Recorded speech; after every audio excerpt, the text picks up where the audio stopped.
Masu kallon mu assalamu alaikum wa rahmatullah. Za ku ji cewa wani ɓoyayyen sirri ya bayyana a wannan lokaci. Ana ta raɗe-raɗi da cece-kuce game da jaruma Maryam Yola wanda ake ta maganganu a kanta sakamakon wani hoto da aka gani na wata baiwa Allah.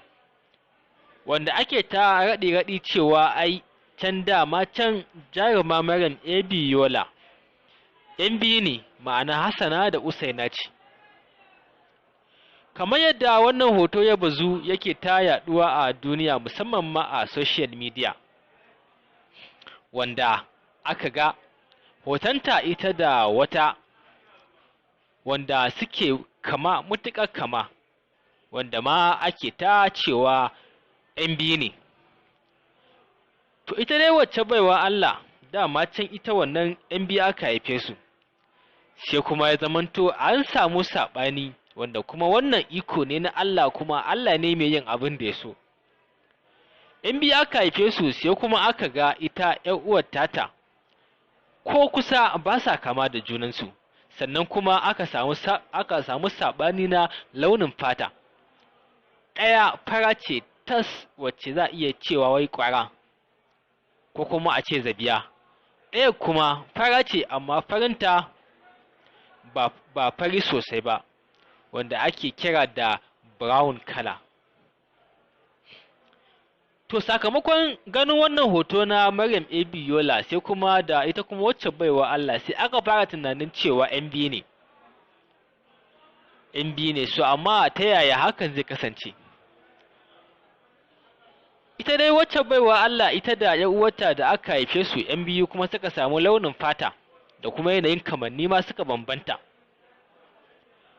An haife su wanda bayan an haife su sai kuma hakan ya ba wa duniya mamaki ƙwarai kowa da gaske, ganin an haife su tare sannan kuma kamanninsu sun bambanta, sannan kuma ɗaya ta zama fara ɗaya kuma ta zama ba fara ba.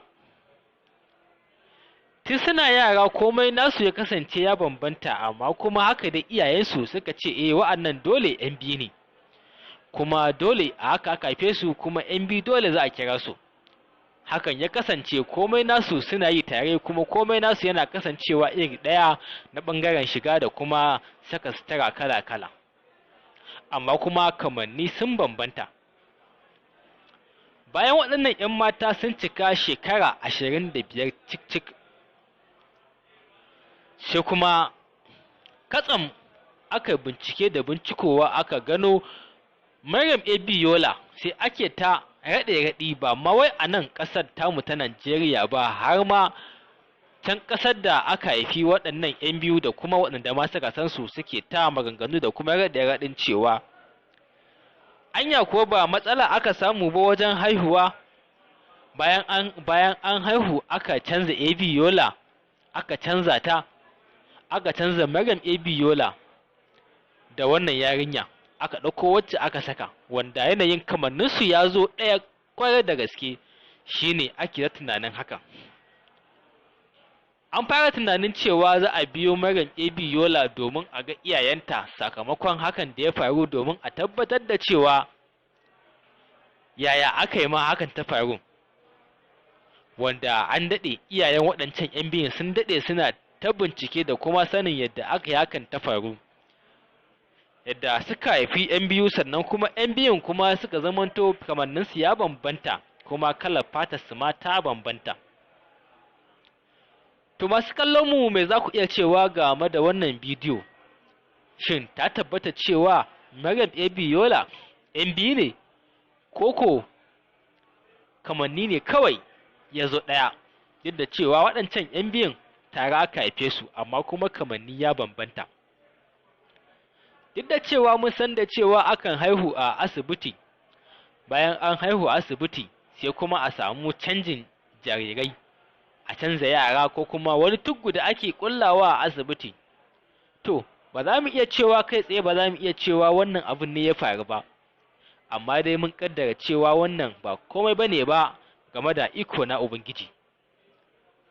Dan Maryam Yola ta yi kama da wata can wanda aka haife su 'yan biyu kuma sannan aka samu wani ikon Allah a cikin haihuwar ya zamanto 'yan biyun nan ba sa kama da junansu sannan kuma launin fatar su ma ta bambanta da juna. To masu kallon mu kada ku manta dai kuna kallon wannan bidiyo a Magana Ɗaya TV wa'anda suke nishaɗantarwa, ilmantarwa da ma kuma faɗakarwa sannan kuma suke zaƙulo labarai da ɗumi su